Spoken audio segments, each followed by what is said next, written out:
Hey there, my name is LexC, and in this video I'm going to be talking about what it's like to shoot a music video using the two examples of my original song, Love Chaser, and a song I'm featured on called No Love.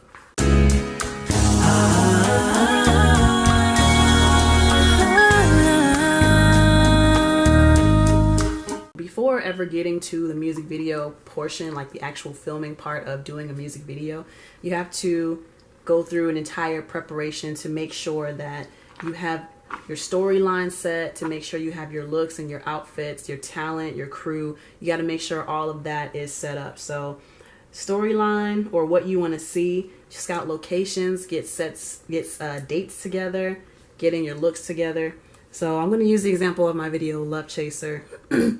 Love Chaser, I actually wrote that song 2 years ago. And after I wrote it, I had an idea in my head of how I wanted the storyline to be. But recently, I just shot it this year, March of 2018. Before that, I think preparation and planning for that video actually started in January. Somebody came to me and asked, hey, can we help you bring this vision to life? And then brought in their team, and from there, the whole vision, the whole storyline of what the video was going to be completely changed from what I originally thought it was going to be. So that's something you kind of have to deal with when you're shooting a music video. If you're an independent artist bringing on a lot of people, sometimes you got to be open to things changing. Don't get too set to what it's supposed to be, because there may be a lot of changes that you have to undergo to get the full project done. All that to say, the storyline completely changed. Suddenly I had a whole team behind me now, and that's why I wasn't so upset about things changing, because I recognized that more minds are better than just my one own. I didn't want to be selfish and thinking that just my ideas were the best for the video. And these are people who are very experienced in movie and film, so I definitely valued their opinion. So we got the storyline together. We had a bunch of meetings. Once we got the storyline, we went out and scouted for locations. We had to talk to different managers at these different locations to make sure that it was okay to film there, and then give these people dates as to when we could be there. You got to think about, is it going to cost something to rent these spaces, or do we have personal relationships that we can explore to be able to use these spaces for free during a certain time period? We spent, for Love Chaser, at least a month preparing for everything. That was from changing the storyline to getting the locations, thinking of the looks that we wanted to achieve, and then getting the crew together and finding dates that worked for everybody.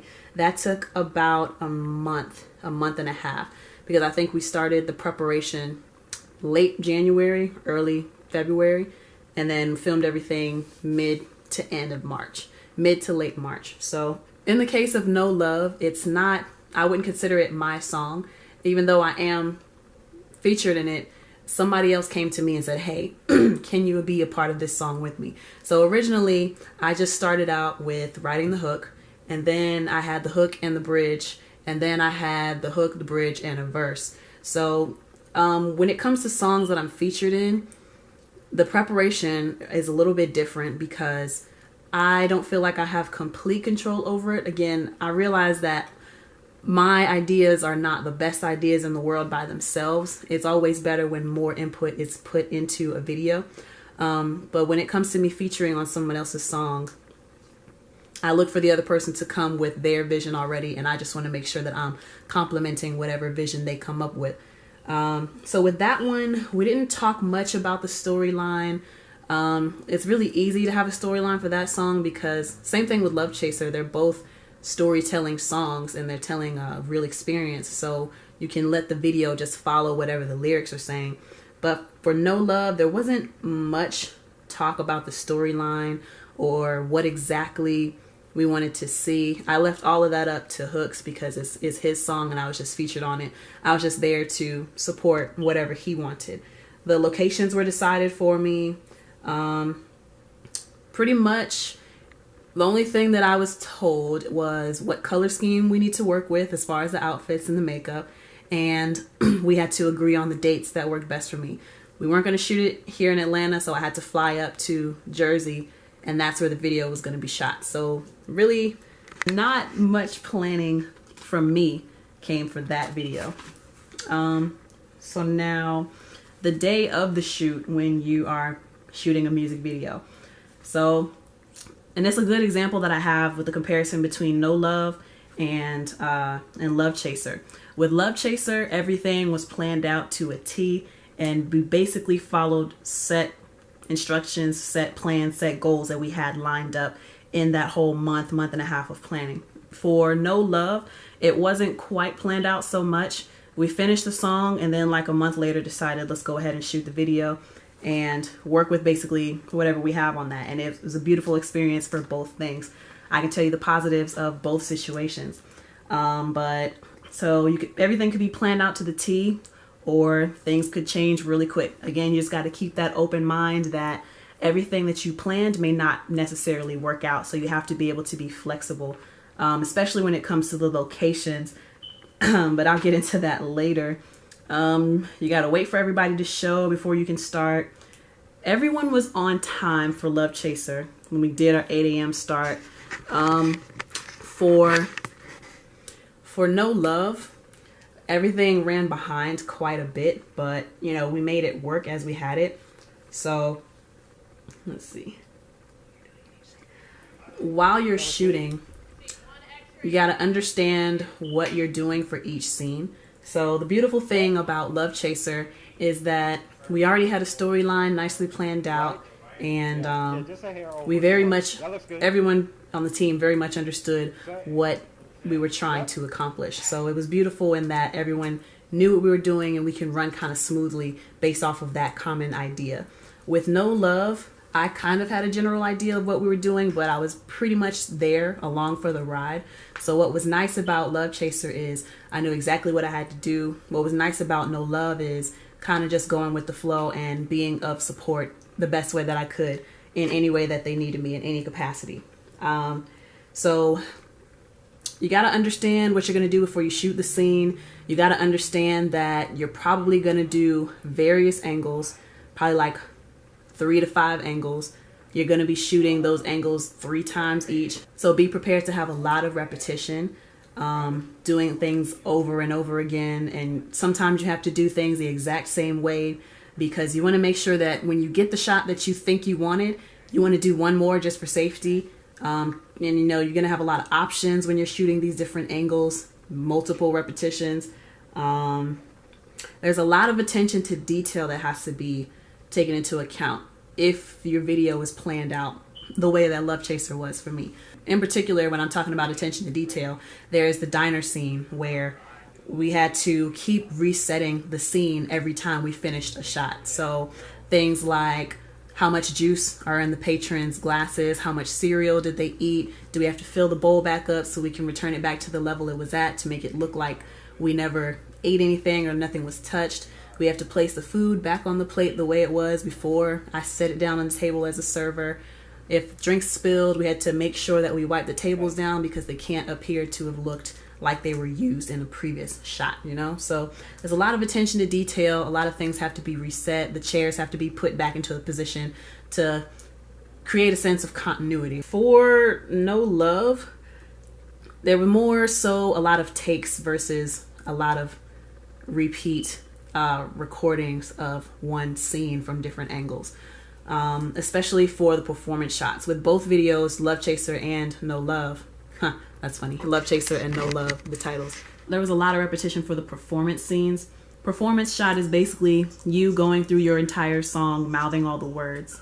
You're always going to do your performance scenes at least, in my opinion, at least 3 times. You'll do it probably 3 to 5 times for each angle, straight on, maybe from side to side, less movement, close-ups, medium shots, you know. It's always better to sing the words out loud because it just lines up better with the film when they're doing editing, and it comes off as more natural, more lively, more exciting when you're actually singing the words versus lip singing. The audience and the people on the other side of the camera can definitely tell when it doesn't look as natural. So make sure that you're saying your words out loud when you're on set because it gives you more character.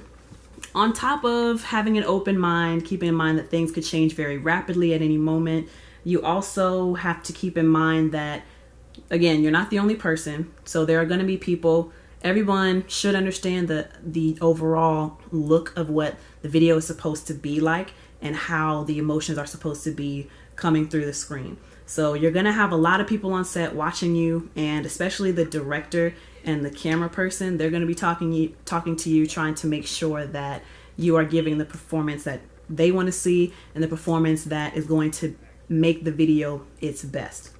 During those performance shots, the director is going to be talking to you, telling you to, you know, move your hands more, move your neck a little bit, shimmy your shoulders more, give me more body movement. And they're going to be talking to you and saying this while you are having to mouth the words. So you got to stay focused. You have to be mouthing your words and focus on remembering the next lines and how you said it. But you also have to be able to take in criticism as you are going through your shots. That can be a little frustrating. I know on a few takes in both instances for the music videos, the director was talking to me and I kind of flubbed on my lyrics, which it was okay because I didn't just completely stop doing the scene.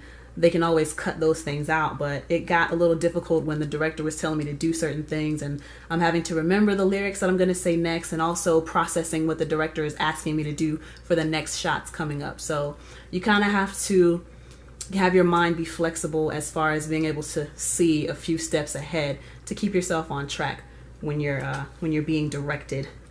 Depending on the storyline for your music video, and for your music videos in general, as artists, when we're doing these music videos, we also have to be actors and actresses. So for both songs actually, for Love Chaser and for No Love, Love Chaser was a very emotional song. I wanted strong feelings of despair, strong feelings of frustration to be portrayed in that video. So I had to use real life experience to get myself to cry because that's something that I wanted to use. That's something that I wanted to show.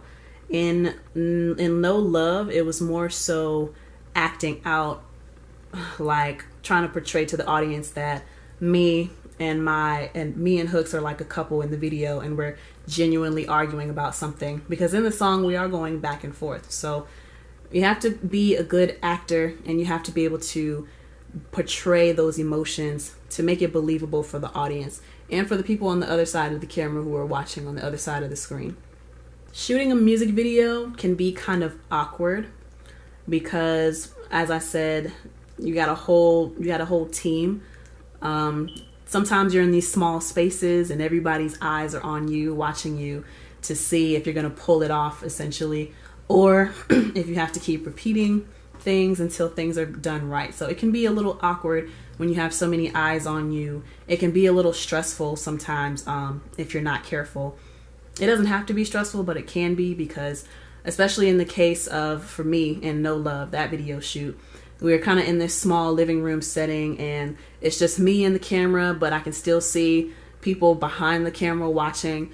And, you know, for me, I'm a little awkward. Like, I like to dance, but when people are watching and it's an enclosed, intimate setting like that, it was maybe like 3 or 4 of us. So I think that's what made it a little more weird for me.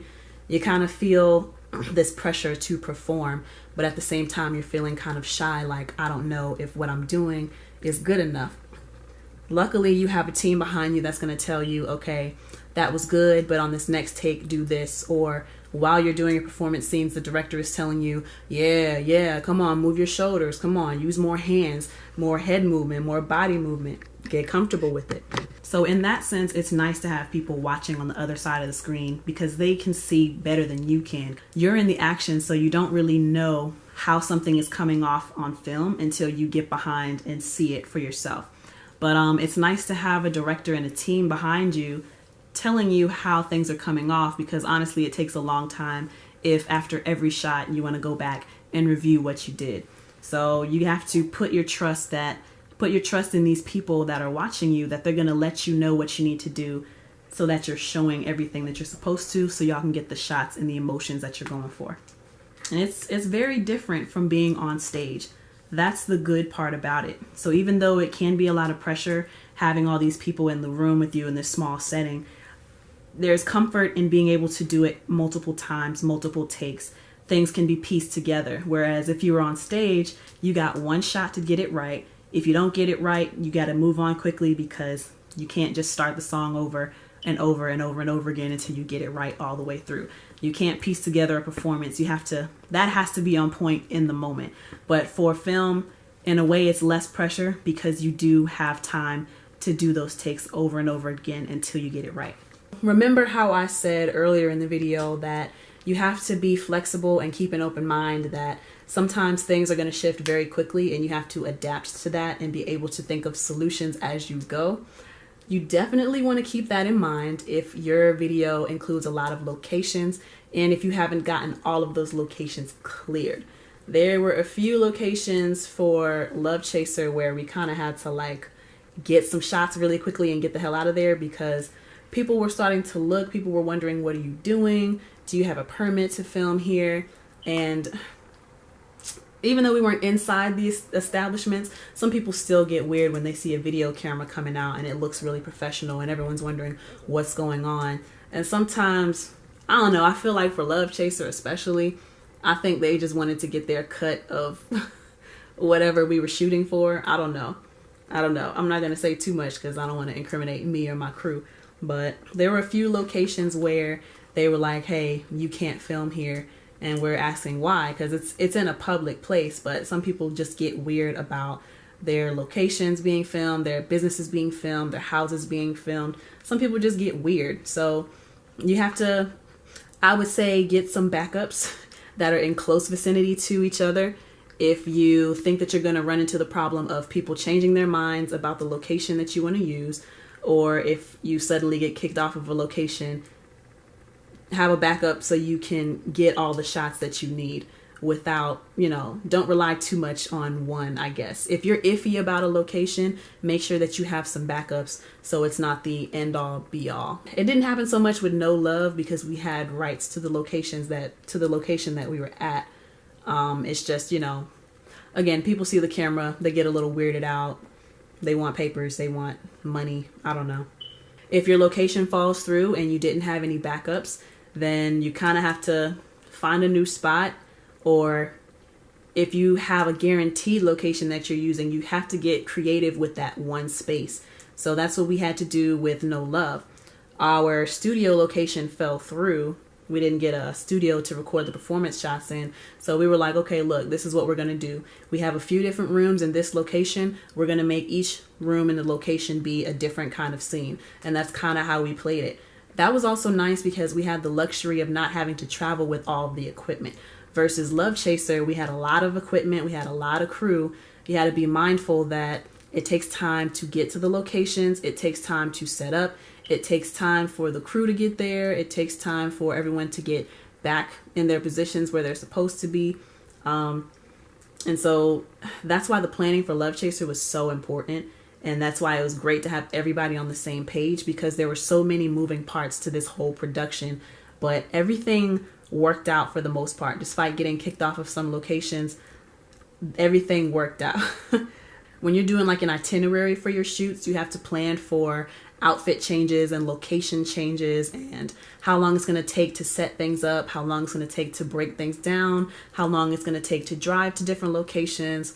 You have to keep traffic in mind if you're in a busy city like Atlanta, or I can only imagine what it's like in a place like LA or Houston.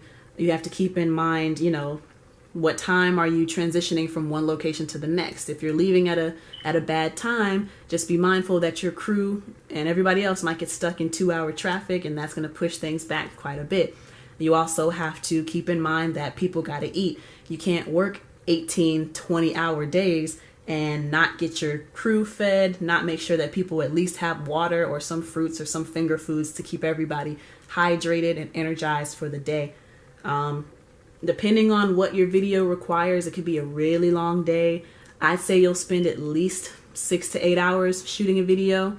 For Love Chaser, I think that spanned over the course of a total of 3 or 4 days.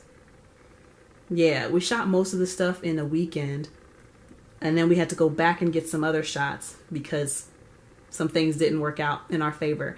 But I think it took a total of 3 or 4 days. For No Love, that took us from 3 until 12. That took us 9 hours from 3 p.m. until midnight, essentially. So But there wasn't much required from No Love. There was one location again, and it was very simple. Mainly acting scenes and performance scenes all were done in one location. Whereas with Love Chaser, we had multiple locations and there was a huge crew. So that's something that you want to keep in mind when you're shooting for a music video. So after you're done filming, it's a wrap. There's not really much to know. Everybody packs up, they go home, go on about the rest of our lives. I would say it's a good idea to sit in with the editing team for the video. Even if you have no idea how to edit a video, it doesn't matter. You know how you want the video to turn out. You also want to put your input in as the artist. You want to make sure that you're getting a storyline that makes sense to you. You want to make sure you're getting the shots that you feel are most favorable to you. So it's a good idea to sit in on the editing process. Now, for me, I did not sit in on the editing process for Love Chaser, the first draft that I got. And it turned out being something that wasn't exactly what I wanted. So then that's when I went back and was like, hey, let's, and the DP and the director suggested, hey, let's all sit down and hash out something that we all actually liked.